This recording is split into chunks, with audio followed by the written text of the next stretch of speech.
The following podcast is a Jill Divine Media production. Christianity has become known for judgy people, strange words, ancient stories, confusing rules, and a members-only mindset. This is why I stayed away from the church for so long, but it's not supposed to be that way. I'm Jill Divine, a former radio personality with 3 tattoos, a love for a good tequila, and who's never read the entire Bible. Yet here I am hosting a podcast about faith. The Normal Goes a Long Way podcast is your home for real conversations with real people using real language about how faith and real life intersect. Welcome to the conversation. Waiting, longing, yearning. The people of God had been promised that a king would come. They had been promised that God was going to send them a Messiah, somebody who would save them and usher in a new kingdom in which they could live. And God had spoken this promise through men and women who were prophets, and the people of God had been waiting hundreds and hundreds and hundreds of years. That's what the beginning of the Christmas story is all about. It's all about waiting. And I don't know about you, but in my life, sure, I've had to wait on things. I have to wait on the next season to come out for my favorite show that I'm binging, or I have to wait to finish a project that I'm doing, or maybe you've had to wait to start a family, or wait to find the one you love. You've had to wait for things in your lifetime. But the people of God had been waiting for this promise, not just in their lifetime, but for generations and generations and generations. And each generation would pass on this promise that God was going to make this happen. But they did not know when, and they did not know how. All they had was this promise, and then this long, long, long season of waiting.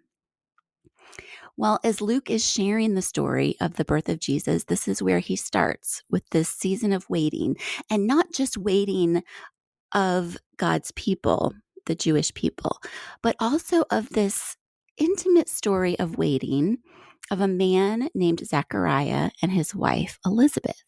They had been waiting to have a family. They had wanted to have a child their entire life, and now they were old in years and were unable to see that dream fulfilled, to have that longing come true, to have that season of waiting be over. And yet, this is what Luke tells us happened. Then an angel of the Lord appeared to him, Zechariah, standing at the right side of the altar of incense. When Zechariah saw him, he was startled and was gripped with fear.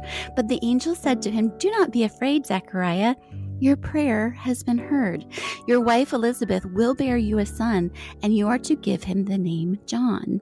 He will be a joy and a delight to you, and many will rejoice because of his birth, for he will be great in the sight of the Lord." And of course, Zechariah is probably filled with wonder and filled with awe, but also filled with many questions. And we know this because he asks, "How can I be sure of this? I am an old man, and my wife is well along in years." And the angel answers, "I am Gabriel. I stand in the presence of God, and I have been sent to speak to you and to tell you this good news. And now you will be silent and not be able to speak until the day this happens, because you did not believe my words, which will come true at their proper time." So how does this miniature story of waiting relate to the bigger story of waiting that God's people had been experiencing for generations? Well, it so happens that Elizabeth and Mary, who would be Jesus' mom, were related. We don't know how. We don't know if they were cousins or if Elizabeth was the aunt of Mary, but somehow they were related. And this waiting that Zechariah and Elizabeth had been experiencing is like a foreshadow, a foretaste of what was about to happen with God sending the Savior for his people. Finally, it's like God is saying, let me give you a little taste of what is to come in this story, and then we will see it play out in the life of Jesus.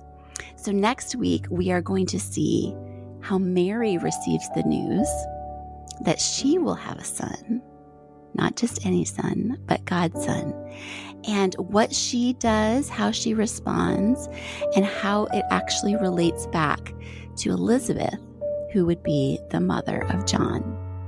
As you think about this story today, I want to just encourage you to think about the wonder that Zechariah and Elizabeth must have been feeling.